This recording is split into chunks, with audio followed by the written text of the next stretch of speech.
Hello my dear students, I am Professor Devashish Bose, Head, Department of Criminology and Forensic Science, Dr. Hari Singh Gaur Vishwavidyalaya, Madhya Pradesh. Today I am going to present a lecture of Scene of Crime Part 4th, BSc 3rd semester on the unit Criminalistics, which has been jointly prepared by myself and Mr. Giriraj Sharma, PhD scholar, a UGC JRF at Department of Criminology and Forensic Science, Dr. Hari Singh Gaur Vishwavidyalaya, Sagar. So let's begin our course module today. In module 1, we will be looking at Introduction to Crime Scene Reconstruction. Module 2 will be Reconstruction Process. Module 3, Stages of Crime Scene Reconstruction. Module 4, Types of Crime Scene Reconstruction. Module 5, Reconstruction in Firearm Shooting.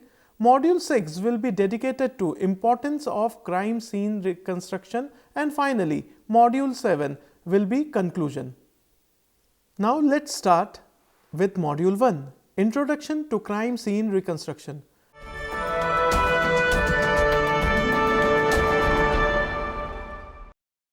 Dear student, now we will be studying about the crime scene reconstruction that depicts about those events that have occurred at the crime scene during the time of committing of crime.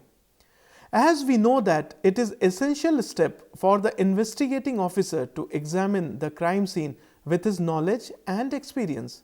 Thus, first of all, we will understand the meaning of reconstruction, which means to build or to create something that has had happened in the past, so you can get a complete description of what had happened. In addition to this, crime scene reconstruction is a process that demands to evaluate all physical and testimonial evidences to draw conclusion as to what had occurred. Moreover, as Gebert reminds us for homicide investigation, case resolution hinges on careful and intelligent examination of the scene. As we know that investigating officer always attempt to define all the necessary things which are relevant to the crime scene, such as what could have been happened, who came there, when and where it had occurred, how could have been occurred, why it happened.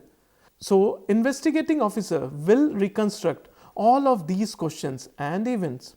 Therefore, we can say it is a most important step that should be performed at crime scene.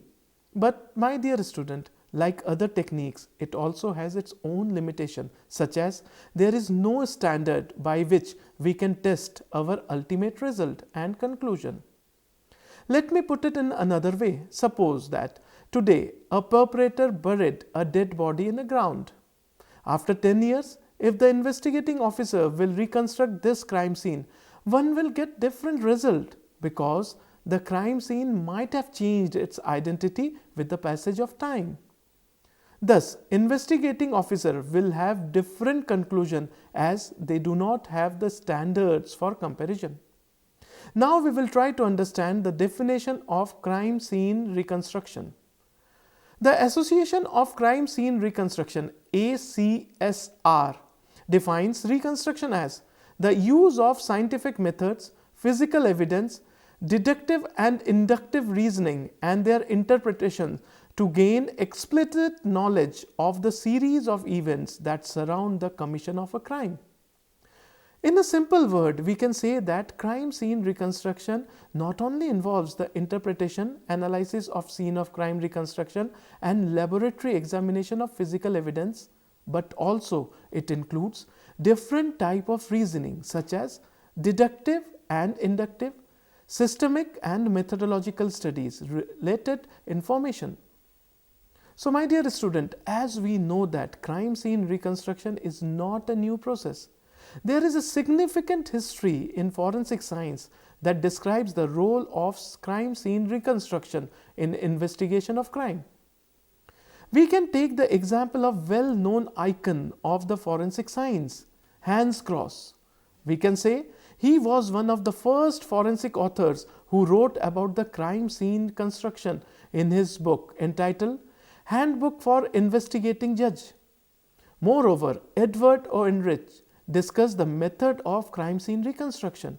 He stated that My procedure is to reconstruct the crime by visualizing the habits and actions of the criminal. I do this by using the debris that the criminal leave behind and relocating it with respect to the criminal episode. Charles O'Hara, another known name in criminalistics, wrote his first book, Fundamentals of Criminal Investigation, in the year 1956.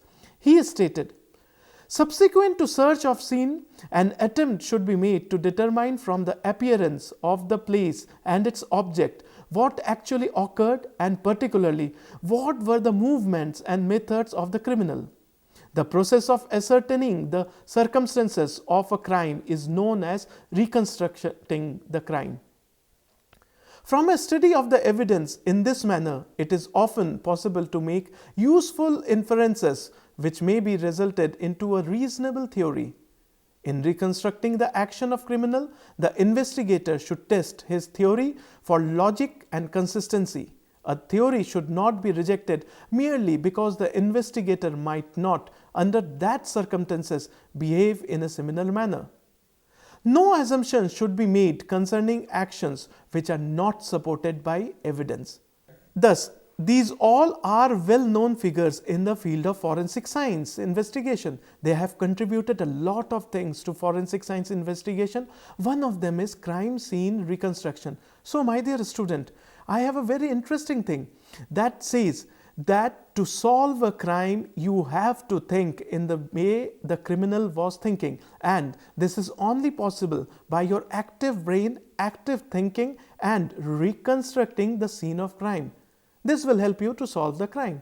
Now, we move to our next interesting basic principle for physical evidence and reconstruction. With this, we come to the end of Module 1. Module 2, Reconstruction Process.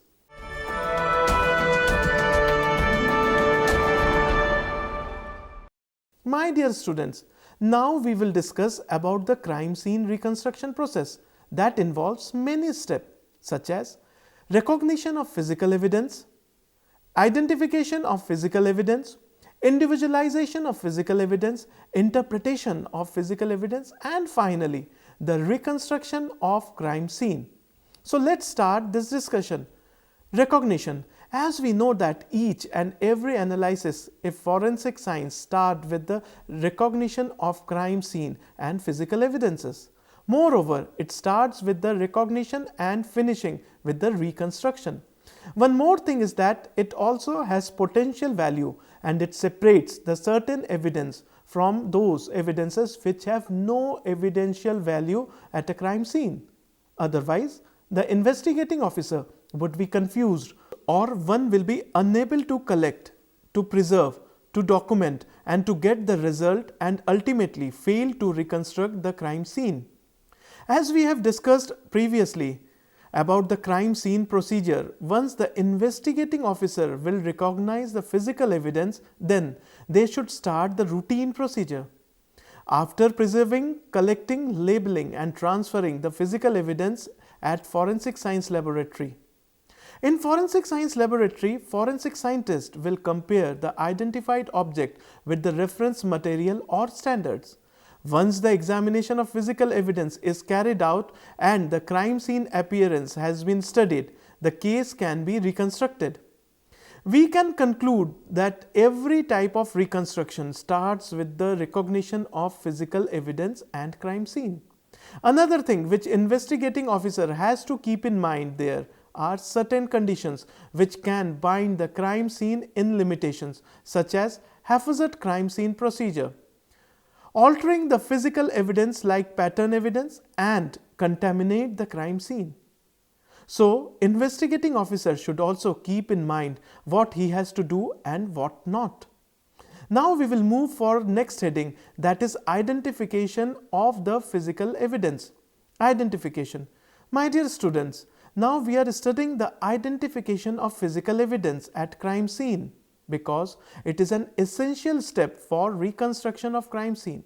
As we know that identification is a comparison process which utilizes the class characteristics of the physical evidence. Moreover, this comparison of the physical evidence can be done on the basis of physical properties of matter, biological properties, chemical properties and morphological properties.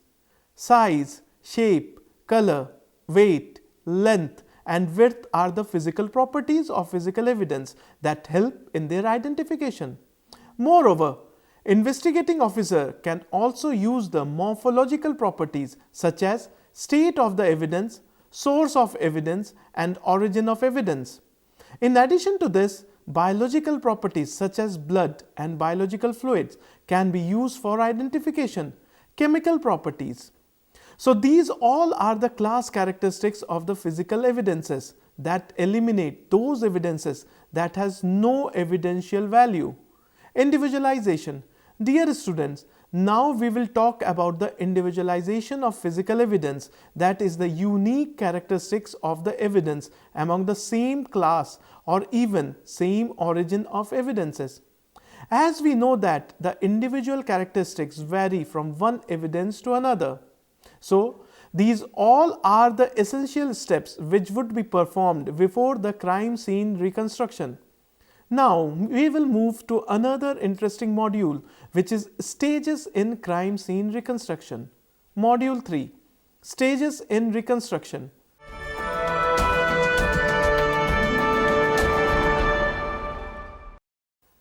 Dear student, till now we understood the reconstruction is based on certain parameters such as crime scene examination, forensic science laboratory analysis of physical evidence and other information to reconstruct the crime scene.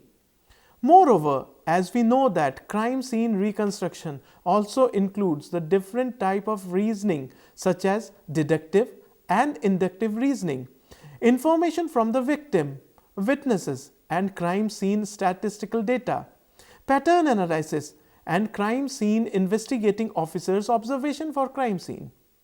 Crime scene reconstruction is a complex job because investigating officer has to link different type of facts and gather the information from physical evidence.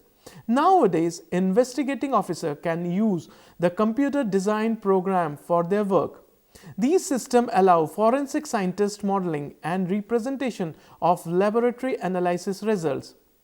As we know that advancement in technology reduces the rate of error, now we will study about the stages in crime scene reconstruction.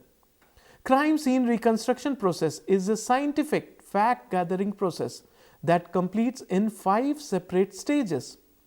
Stage 1, data collection. This is the first stage of crime scene reconstruction in which investigating officer gather the information from different sources such as crime scene, victim, witness, physical evidence analysis, crime scene documentation. Stage 2, conjecture. Investigating officer should keep in mind that before obtaining detailed information about the evidence, one should not reach at a particular conclusion. One should do all the possible explanation of the event and investigating officer must apply all the probability to the scene. Stage 3, hypothesis formulation. Dear student, now investigating officer has to design the hypothesis. Therefore, one has to combine whole data that is based on the examination of physical evidence and visiting the crime scene. Stage 4, testing. Once hypothesis is designed, hypothesis should be tested further to confirm or disapprove the overall interpretation of the hypothesis. Testing includes different comparison of the physical evidence with the standard one, analysis of physical properties, biological properties and chemical properties. Moreover, investigating officer can perform various type of examination for testing of hypothesis. Stage 5, theory formulation. After testing the hypothesis, now the investigating officer should formulate the most related theory of event. So, one will need additional information such as condition of victim, position of the suspect, accuracy of the witness statement and other information about the circumstances of the crime as well as physical evidence. In addition to this, before designing the theory, investigating officer should verify each and every statement, analyze and interpretation of the result. One should test all the things from each and every point of view then one should go ahead and formulate the theory of event. It will be considered a plausible theory if one does not perform all these experiments, then the theory will not be considered a plausible theory. Finally, it is all about the various steps of crime scene reconstruction. Investigating officers should follow them. It's utmost important. Now, we will move for next another interesting module, that is type of crime scene reconstruction.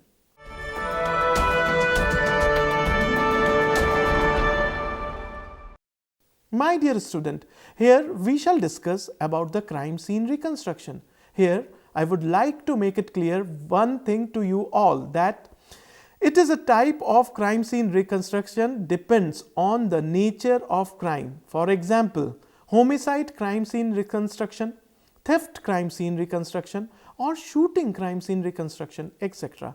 Moreover, it also depends on the question needing to be answered, the type of events that had taken place. Here, for the sake of simplicity, reconstruction of crime can be divided in following categories according to nature of crime. A. Suicide crime scene reconstruction. B. Homicide crime scene reconstruction. C. Arson crime scene reconstruction. D. Theft crime scene reconstruction. E. Robbery crime scene reconstruction. F. White collar crime scene reconstruction. G. Other type of crime scene reconstruction. Second will be physical evidence crime scene reconstruction. A will be blood or biological spatter pattern. B. Theft scene disturbance. C. Shooting pattern. D. Pattern evidence. Third, crime scene reconstruction of accident cases. A. Hit and run case crime scene reconstruction. B. Other means of transportation, trains, aeroplanes, ships, etc. Building and bridge collapse case crime scene reconstruction. Dear student, these all are the type of crime scene reconstruction. Now, we will move for next other interesting module, reconstruction in firearm shooting.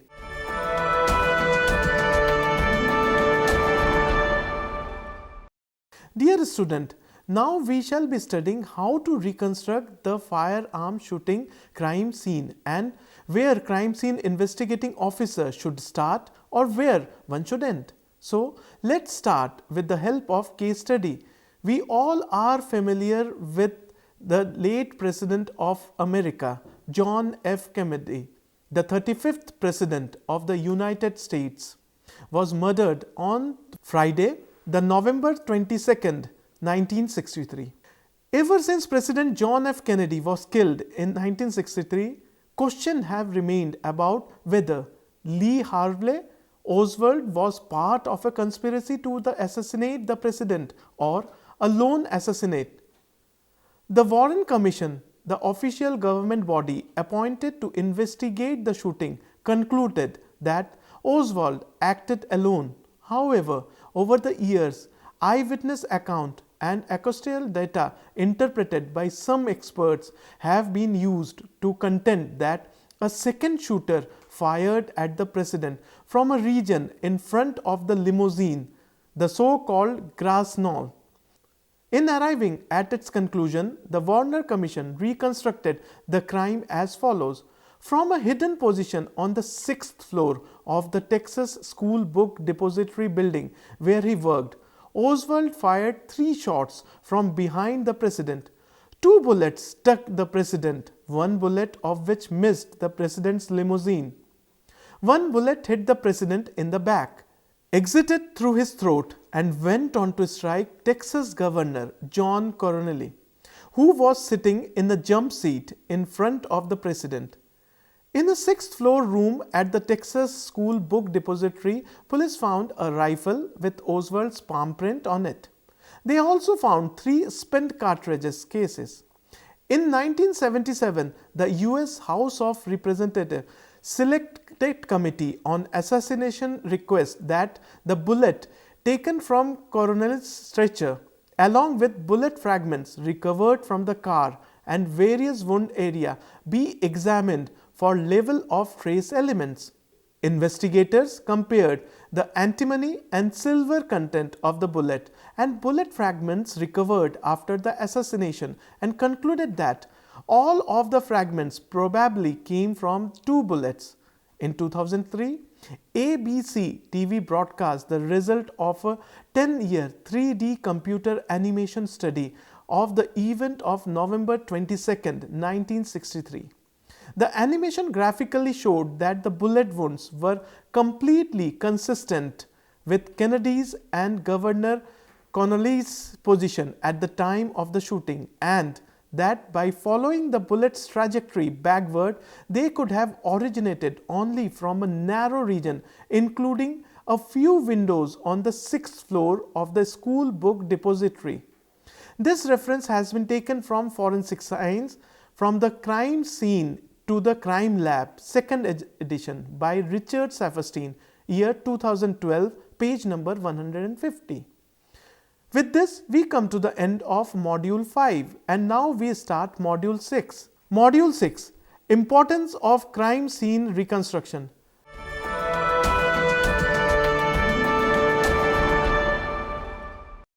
My dear student, now we will talk about the importance of crime scene reconstruction for the investigating officer. So let's start. It explains about the real things of crime scene, what had happened. It testifies the various statements and talks of victims, witnesses and suspect. It reduces the rate of error at crime scene.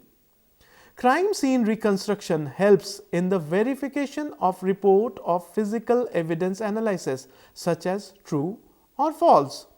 This is a scientific examination of crime scene and physical evidence. This is the brief discussion of significance of crime scene reconstruction. Having understood this lecture, now this is the time to conclude what we have learned. So, we move on to Module 7, Conclusion.